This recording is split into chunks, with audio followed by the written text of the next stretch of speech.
Hello guys, அஸ்ஸலாமு அலைக்கும். Welcome back. It's me Anisha. So இன்றைக்கி இந்த வீடியோவில் என்ன பார்க்க போகிறோம் அப்படின்னா, ஒரு பர்ஃபெக்டான பர்னவே கேக் எப்படி பண்ணுறது அப்படின்னு சொல்லி தான் பார்க்க போகிறோம்.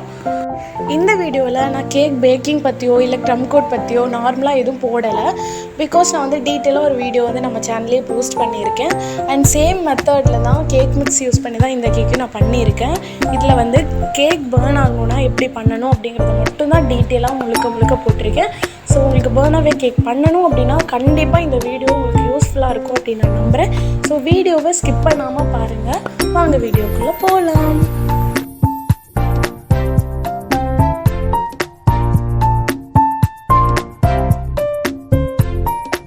டாப்பில் வைக்கிற இந்த கேக்கை சுகர் சிரப் அப்புறம் க்ரீம் எல்லாம் போட்டு லேயர் பை லேயராக அரேஞ்ச் பண்ணி க்ரம் கோட் பண்ணி எடுத்துக்கிறேன்.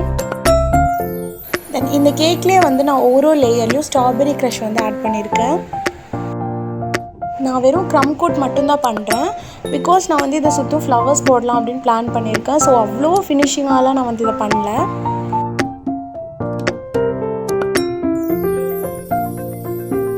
அதுக்கப்புறமா நம்ம கரெக்டாக இது பர்ன் ஆகி வரும்போது என்ன பிக்சர் தெரியணுமோ அந்த மெயினான பிக்சரை வந்து கேக்லேயே க்ரீம் மேலே நம்ம இந்த மாதிரி ப்ளேஸ் பண்ணிக்கலாம். ஸோ கரெக்டாக சென்டரில் வச்சுக்கோங்க.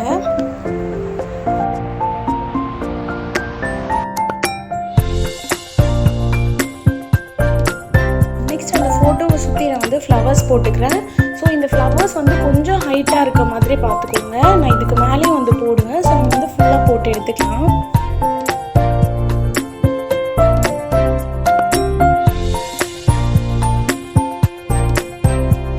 இப்போ போட்டுட்ருக்க இந்த ஃப்ளவர்ஸ் வந்து ரொம்ப நீட்டாக இருக்கணும் அப்படின்லாம் இல்லை. நம்ம வந்து தெரிஞ்ச மாதிரி போட்டுக்கலாம்.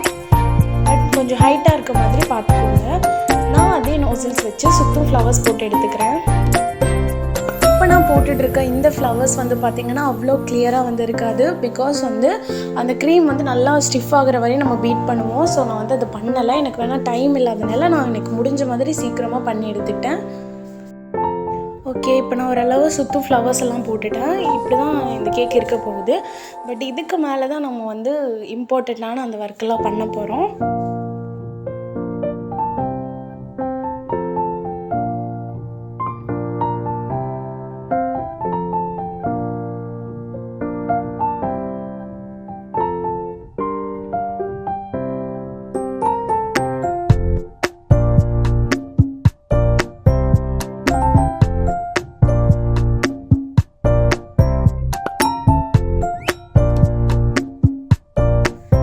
இந்த கேக் வந்து எங்களோட 4th வெட்டிங் ஆனிவர்சரிக்கு நான் பண்ண கேக்.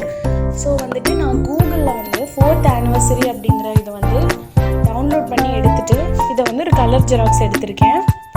அதை வந்து சர்க்கிளாக கட் பண்ணிவிட்டு நம்ம இந்த கேக்கோட டாப்பில் வந்து ப்ளேஸ் பண்ணிடலாம். ப்ரெஸ் எல்லாம் பண்ணக்கூடாது.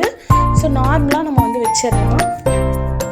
இந்த பேப்பர் நான் கட் பண்ணி வச்சுருந்தப்போ கொஞ்சமாக வாட்டர் வந்து ஆயிடுச்சு. பட் இருந்தாலும் பரவாயில்ல, அழகாக தான் வந்து பர்ன் ஆச்சு. நான் அப்போவே வந்து ஃபயர் பண்ணிட்டேன். பட் இதெல்லாம் வந்து பெரிய ப்ராப்ளமாக வந்து எனக்கு க்ரியேட் ஆகலை. இது பார்க்க கஷ்டமாக இருந்தாலும் இது ரொம்பவே ஈஸி தான். நம்ம ஃபோட்டோ கேக் பண்ணுற மாதிரியே தான். பட் எக்ஸ்ட்ரா வந்து மேலே வந்து பேப்பர் வச்சுருப்போம். சென்டரில் வந்து கொஞ்சம் ஹைட்டாக வந்து க்ரீம் போட்டுக்கணும். அந்த பேப்பரும் இந்த பேப்பரும் கொஞ்சம் டச் ஆகாத மாதிரி இதை இந்த மாதிரி வச்சுக்கலாம். நார்மலாக ஒரு ஒயிட் பேப்பர் எடுத்து அதோட சென்டரில் ஃபயர் பண்ணோம் அப்படின்னா அந்த சுத்தம் அழகாக வந்துட்டு அது ஃபயர் ஆகி வரும். இது நீங்கள் வீட்லேயே பண்ணி பார்த்தீங்கன்னா உங்களுக்கே அது தெரியும்.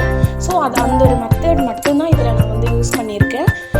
இப்போ வந்து இந்த கேக் எப்படி ஒர்க் ஆகுது அப்படின்னு சொல்லி பார்க்கலாம்.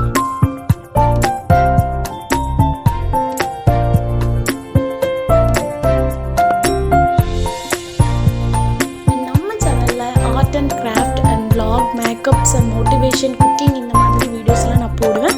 உங்களுக்கு பிடிக்கும் அப்படின்னா ஃபார் மோர் வீடியோக்கு நம்ம சேனலை சப்ஸ்கிரைப் பண்ணிக்கோங்க.